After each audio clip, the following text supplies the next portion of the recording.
Hey, welcome to our first session of actually calculus, okay? I'm sorry that this video didn't work the first time. We had some problems with YouTube, so here we go. Let's talk about the average rate of change of a function. Okay, the key word here is average, okay? The average rate of change of a function is just the slope. Remember, for straight lines, this is simply the change in y, delta y, divided by the change in x. If the function is nonlinear, say a curve, then the average rate of change for an interval is take the interval AB, take f of b minus f of a, which is really the difference in the function values, and divide it by the width of the interval b minus a. So you can see it's really the change in y over the change in x. Here's an example. Let's say f of x is x squared on the interval 5, 9 on the x-axis. The average rate of change would be equal to f of 9 minus f of 5 divided by 9 minus 5, or 81 minus 25 divided by 9 minus 5, which would be 56 over 4, which equals 14. That means that that function's average rate of change for that interval only is 14. Graphically, okay, I just drew a parabola. It's not a real good parabola, but it's a parabola. There's the 2 points. That turquoise line is called a secant line, and that would represent, the slope of that secant line would represent the average value of the function from 5 to 9. Relating this to real world. Well, in the previous example, if you called the y-axis distance and the x-axis time, then what would the average rate of change between 5 and 9 represent? Answer, average speed. The change in distance over the change in time is what we call speed, average speed. Or what if you want to know the instantaneous speed of an object, the speed at a particular point in time? Well, this is where calculus comes in. To answer this question, we must discuss the concept of limits and then refer to our previous graph of y equals x squared. So let's talk about limits for just a second. Let's consider the function x squared minus 1 divided by x minus 1. Take your calculator, graph that function, and then go to table.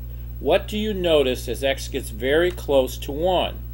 You should notice that you have an error and there is no value. Why? Well, look closely at the function. What happens when x is 1?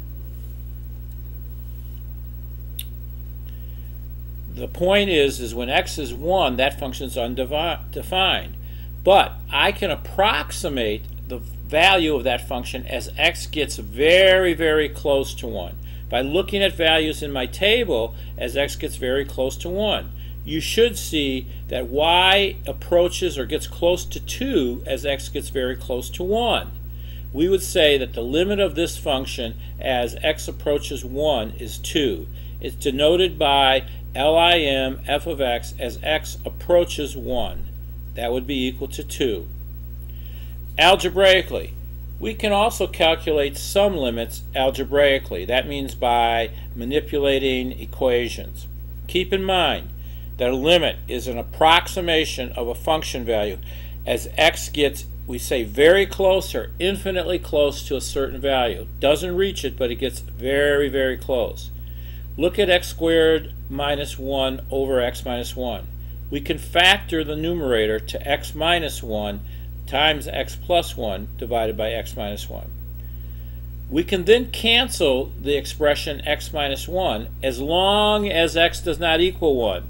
If it equaled 1, we can't cancel it because we're dividing by 0. But we're not equaling 1, we're getting infinitely close to 1. We can then evaluate the remaining term, which would be x plus 1, by just substituting in the value that x is approaching, namely 1, and we get 2. So we would say that the limit of our original function, x squared minus 1 over x minus 1, would be equal to 2. We evaluated that by canceling a common term in the numerator and denominator. So the limit would be very close. As x approaches 1, the limit of that would be 2. Okay? Doesn't equal 2, the limit is 2. Hands-on demonstration. Find a partner or create an imaginary friend. Get a piece of paper, tear it in half and give half to your friend. Keep tearing it in half and giving half to your friend. Let's say you had superpowers and you were still able to tear the paper when you got down to the atomic level. Could you still, if you tear that in half, would your friend ever have the entire sheet of paper? It might appear so, but no, they wouldn't. But they would be very, very, very close to having an entire sheet of paper. This is similar to the concept of a limit. Now let's talk about instantaneous speed. On the next slide, it's a graph of the original equation we started with, y equals x squared. Let's change the x-axis to time and the y-axis to distance. Remember, we said the slope of that secant line, that turquoise line, would be average speed. How do we find instantaneous speed, or the speed at a particular time? This would be the speed your speedometer tells you when you look at it. Well, okay, when we look at the curve, okay, there are 2 points, Q and P. The question is what happens when we move Q closer to P? Okay, let me switch to that slide now. Okay, take a minute, find the points P and Q. That's the secant line. In this case, it's yellow. That would be the average speed between times P and Q. Okay? The turquoise line, okay, let's talk about the line PQ prime. Now I've moved Q closer to P. I'm calling the new point Q prime. Okay, in other words, the time interval on the x-axis is getting smaller. Notice the dashed red line represents the secant line, or in this case it looks like a tangent line. So as that interval gets very, very small on the x-axis, it seems to me that the slope of the secant line approaches the slope of the tangent line. This is a difficult concept. If you don't get it, write down a question. We'll discuss it in class. Okay? So the interval on the x-axis is represented by the turquoise line, and it gets smaller and smaller as Q prime approaches P. Okay? Let's talk about some limits. Again, limits are approximations. So if you look at this first one, okay, x squared minus 1, this is the one we started with, divided by x minus 1. Notice I have a whole circle at 1, 2, the point 1, 2, because the function is not defined at that point. But does it seem like the curve as you approach from the left to 1 and the right come into 1 on the x-axis, does the function value seem to be 2? Okay? On the next one, okay, here, this is a little bit different. The function value does not necessarily have to equal the limit. If you look at that, what is the limit as x approaches 1? Well, it really hasn't changed. It's still 2. But what is the function defined as when x equals 1? It's defined as y equals 1. Okay?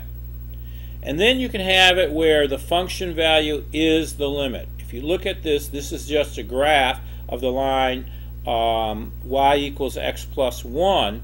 And notice that when x equals 1, the limit is 2, and in fact the function value is 2. Okay? Take a minute and look at these three examples. Limits don't always exist. In order to exist, a limit must approach the same y value from the left side and the right side. So on the left, I've drawn a piecewise function. So if I ask you what's the limit of that function as x approaches 0, well, as it comes in from the left side on the x-axis, it looks like the function value is 1. As it comes in from the right side on the x-axis, it looks like the function value is 2. Therefore, we would say the limit does not exist. On the graph at the right, as I approach 0 from the left, it looks like the function value approaches negative infinity. As I come in from the right, it looks like the function value becomes unbounded, or we would say approaches positive infinity. Therefore, because we're approaching two different values from the left and the right, the limit does not exist. Okay, we're going to take the Edmodo quiz in class.